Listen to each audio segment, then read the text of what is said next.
নমস্কার, castle of স্টোরিজে সকল শ্রোতা বন্ধুদের স্বাগত জানাই। আমাদের আজকের নিবেদন চিলের ছাদের ঘর, রচনায় হেমেন্দ্র কুমার রায়। শুনতে থাকুন আমাদের আজকের গল্প।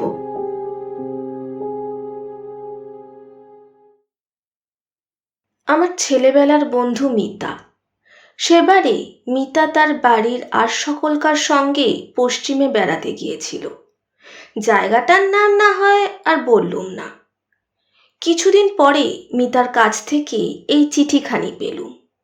চিঠিতে লেখা, অনিতা, তোমার জন্য বড় মন কেমন করছে, কারণ এ দেশটা এত সুন্দর যে তোমাকে না দেখালে আমাদের তৃপ্তি হচ্ছে না।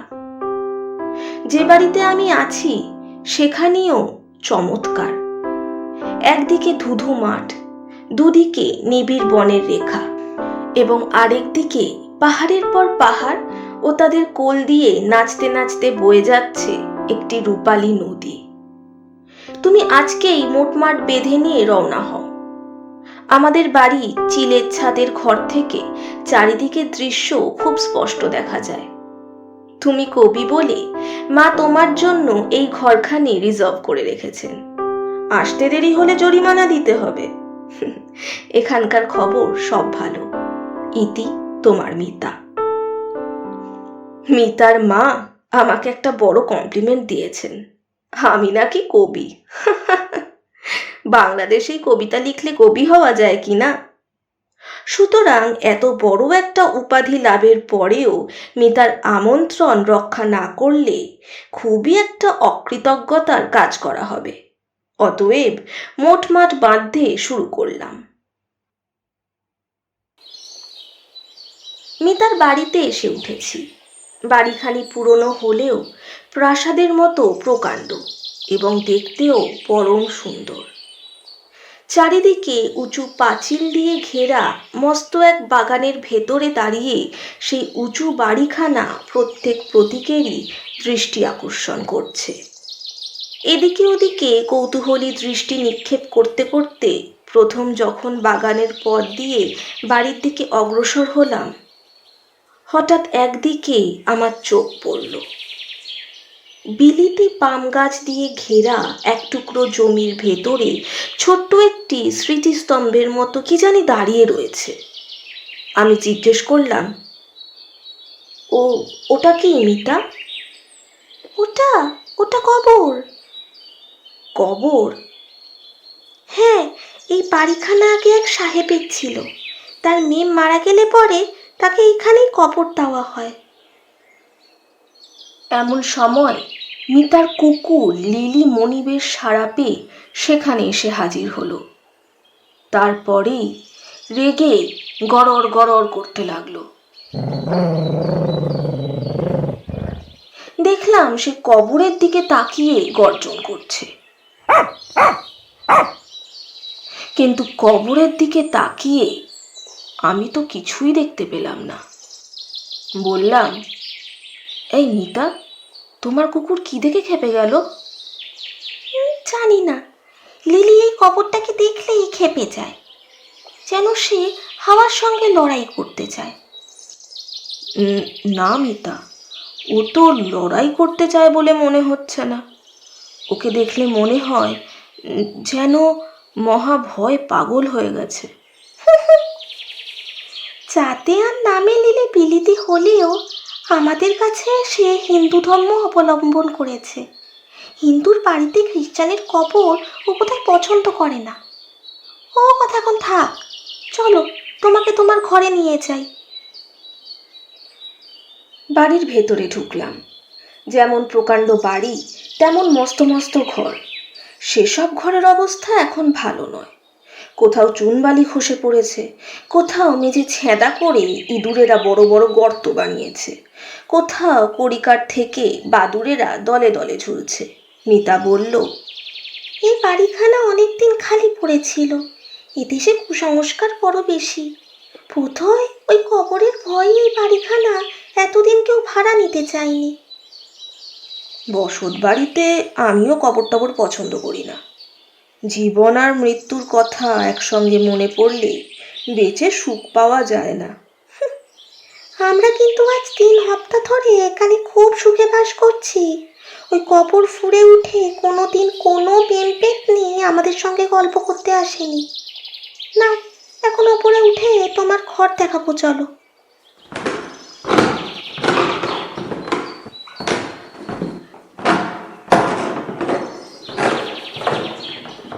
চওড়া এক কাঠের সিঁড়ি বেয়ে ওপরে উঠতে লাগলাম। একসময় এই সিঁড়ি যে দেখতে খুব চমৎকার ছিল, এখনো তা বোঝা যায়। কিন্তু আজ এ সিঁড়ি এমন জীর্ণ হয়ে গেছে যে আমাদের পায়ের চাপে যন্ত্রণায় যেন আর্তনাদ করতে লাগলো। চিলের ছাদের ঘর বলতে আমরা যা বুঝি এখানে সেরকম নয়। এ ঘরখানা নতুন ধরনের। এ শ্রেণীর ঘর প্রায় খুব ছোট হয়, কিন্তু এই ঘরখানা বেশ বড় সড়ো। এর একদিকে কাঠের সিঁড়ি ওপরে এসে উঠেছে এবং তারপরেই ঘরখানা শুরু হয়েছে। 3 দিকে সারি সারি 12টা লম্বা চওড়া জানালা এবং ঘরের ম্যাটিং মোড়া মেঝের ওপরে কতগুলো পুরনো sofa, couch, dressing table, washing stand এবং একখানি মস্ত বড় লোহার খাট। সিঁড়ি ছেড়ে ঘরের মেঝেতে পা দিয়েই কেন জানি না আমার মনে হলো এই জায়গাটা যেন খালি নয়। এখানে যেন কি একটা অদৃশ্য ও বীভৎস রহস্য একান্তে অনেক দিন ধরে গোপনে বাস করছে। সঙ্গে সঙ্গে কেমন এক অজানা আতঙ্কে আমার সারা মন আচ্ছন্ন হয়ে গেল। যেন এখানে একটু হাওয়া নেই। আমার দম বন্ধ হয়ে আসতে লাগলো। তাড়াতাড়ি বললাম, মিতা, ঘরের জানলা দরজাগুলো বন্ধ করে রেখেছো কেন? আরে খুলে দাও, খুলে দাও। মিতা আমার কথা মতো কাজ করলো। বাইরে থেকে খোলা আলো আর হাওয়া ঘরের ভেতর ছুটতে এলো শিশুর মতো। সঙ্গে সঙ্গে আমার মনের সকল কষ্ট কেটে গেল। একটা জানালার সামনে গিয়ে দাঁড়াতেই চোখের ওপর ভেসে উঠল অপূর্ব চিত্রপট। প্রথমেই দেখলাম পাহাড়ের পর পাহাড়ের শিখর ক্রমে উঁচু হয়ে আলোমাখা নীল আকাশের দিকে উঠে গেছে, যেন ভগবানের পূজার থালার মধ্যে নৈবেদ্যের সার সাজানো হয়েছে। তাদের সামনে দিয়ে বয়ে যাচ্ছে এক গান পাগলিনী নৃত্যশীলা নদী। সে কালো পাহাড়ের তলায় রুদ্রদীপ্ত নদীটিকে দেখে মনে হচ্ছে অচপল কাজল মেঘের তলায় চঞ্চল বিদ্যুতের একটি চকচকে রেখা।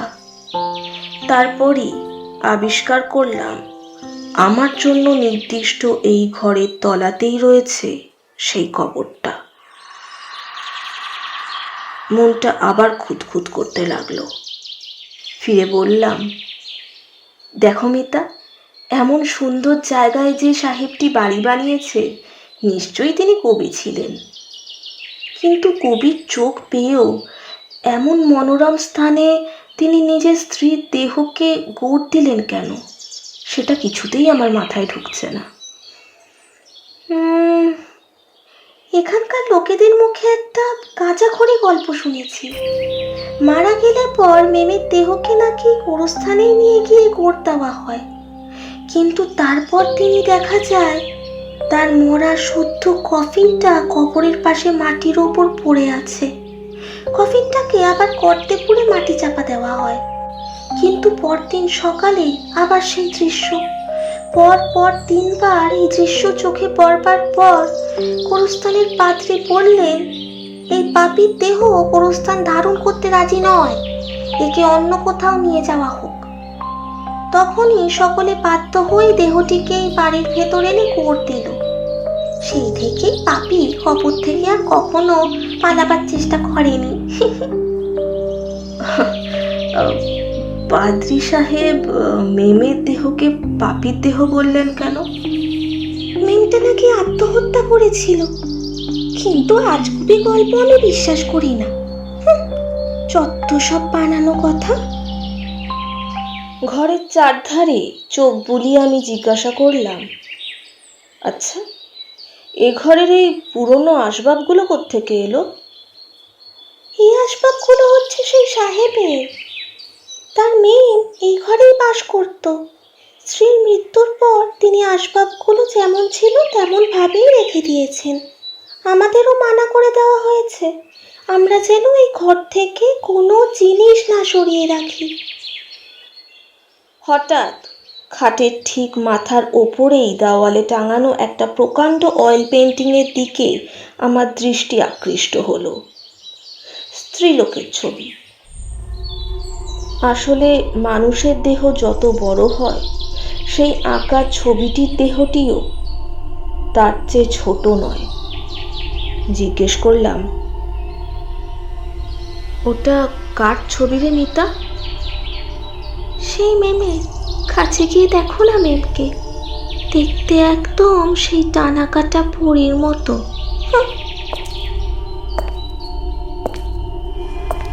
পায়ে পায়ে এগিয়ে ছবিটার কাছে গেলাম। পটে আঁকা আছে এক বুড়ির চেহারা। তার বয়স 65 কম হবে না। লিকলিকে দেহ, বাকরির মতো সরু বাহু, সাদা সনের মতো চুলগুলো কাঁধের ওপর এসে পড়েছে। ঠোঁটের কোণে অত্যন্ত কুৎসিত হাসি, নাকটা টিয়া পাখির মতো বাঁকানো, আর তার কোটরে ঢোকা কুতকুতে চোখ দুটো। উফ, সেই চোখ দুটোর ভেতর থেকে যে ক্রূর দৃষ্টি বেরিয়ে আসছে, আমি কিছুতেই তা বর্ণনা করতে পারবো না।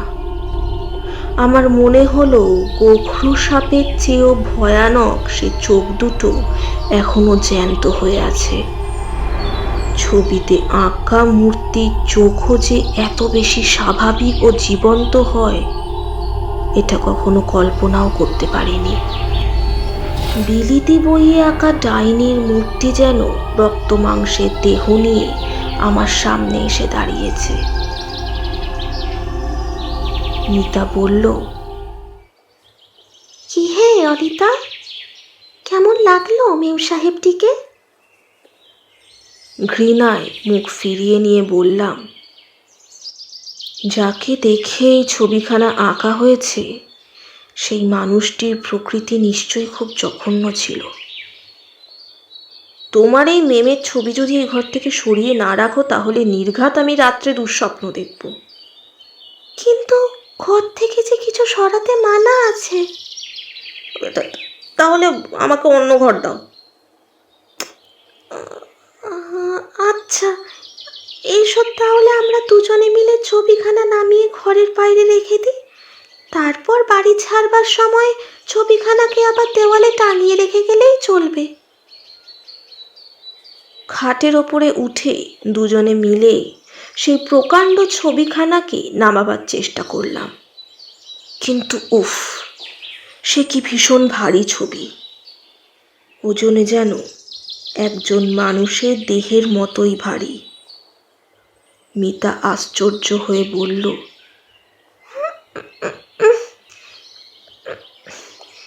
ছবি ছবি কখনো এত ভারী হয়? উফ, বাপরে। আস্তে আস্তে আস্তে আস্তে নামাও, সাবধানে। অবশেষে কষ্টে সৃষ্টে ছবিখানাকে নামিয়ে ঘরের বাইরে ছাদের ওপর নিয়ে গিয়ে রেখে এলাম। হঠাৎ মিতা হাঁপাতে হাঁপাতে চমকে উঠে বলল,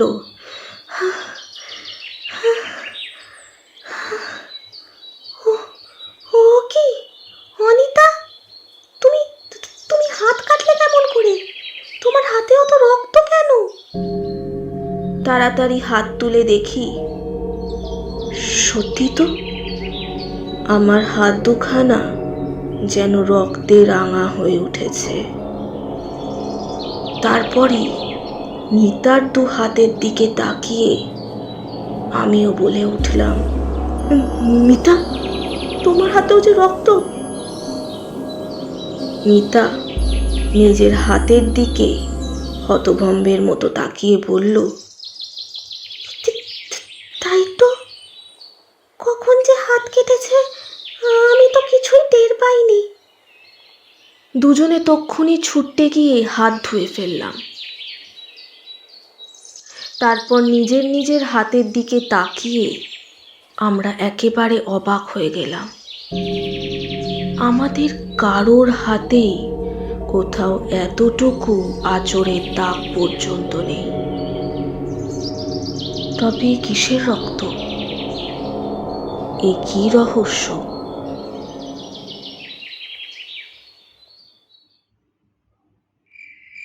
সে রাতে চাঁদের আলো এসে বাইরের অন্ধকারের সমস্ত ময়লা ধুয়ে দিয়েছিল এবং দূরের নদী, পাহাড়, বনকে দেখাচ্ছিল ঠিক পরিস্থানে স্বপ্নময় দৃশ্যের মতো। সেদিকে মোহিত চোখে তাকিয়ে তাকিয়ে কখন যে ঘুমিয়ে পড়লাম কিছুই বুঝতে পারলাম না।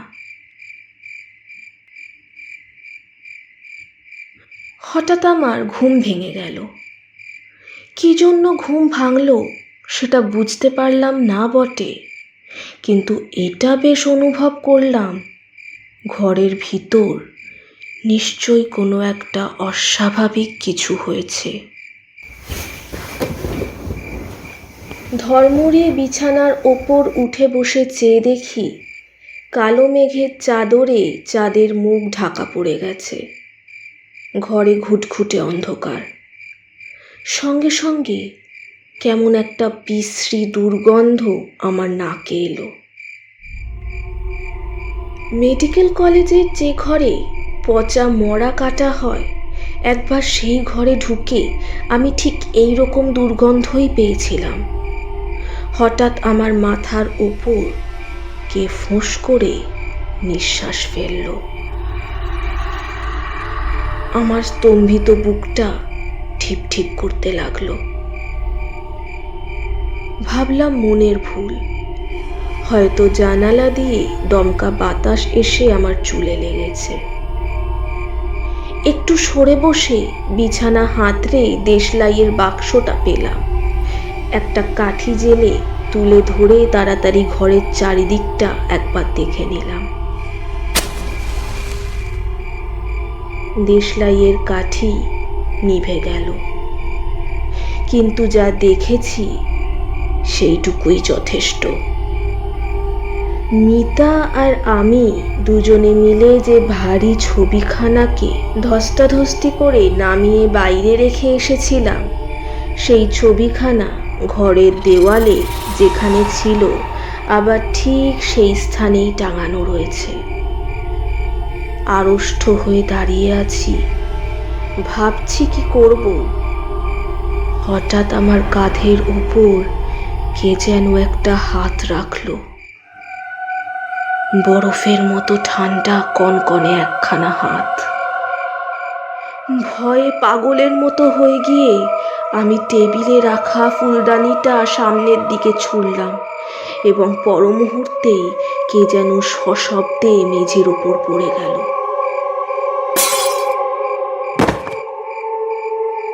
আমিও আর অপেক্ষা করলাম না, তীরের মতো ছুটে ছাদের ঘরের সিঁড়ি দিয়ে নিচের দিকে নামতে লাগলাম। সিঁড়ির ঠিক তলাতেই একটা লণ্ঠন হাতে করে উদ্বিগ্ন মুখে দাঁড়িয়েছিল মিতা। আমাকে দেখেই জিজ্ঞেস করলো, ব্যাপার কি? তোমার ঘরে কিসের একটা শব্দ হলো? আমি কাঁপতে কাঁপতে বললাম, মিতা, তোমাদের সেই ডাইনির ছবি আবার আবার ঘরে ফিরে এসেছে। যত সব বাজে কথা। ছবির কি পা আছে নাকি? দাঁড়াও দেখে আসি। এই বলে মিতা পা চালিয়ে ওপরে উঠে গেল।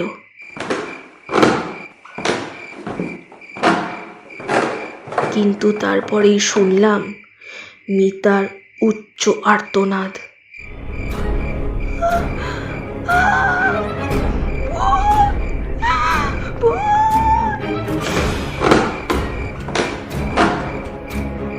এবং তারপরেই দেখলাম সে তীর বেগে নিচে নেমে আসছে। তারপর আকুল স্বরে বলল, অনিতা, ঘরের ভিতর পচা মরার গন্ধ, আর আর ঘরের মেঝেতে উপর হয়ে পড়ে আছে একটা বুড়ির পচা গলা মোড়া। হঠাৎ আমার নিজের গায়ের দিকে নজর পড়ল। আমার নিজের কাঁধের থেকে একটা রক্তের ধারা গা বেয়ে নেমে আসছে। এই কাঁধেই তো সেই বরফের মতো ঠান্ডা হাতের স্পর্শ পেয়েছিলাম।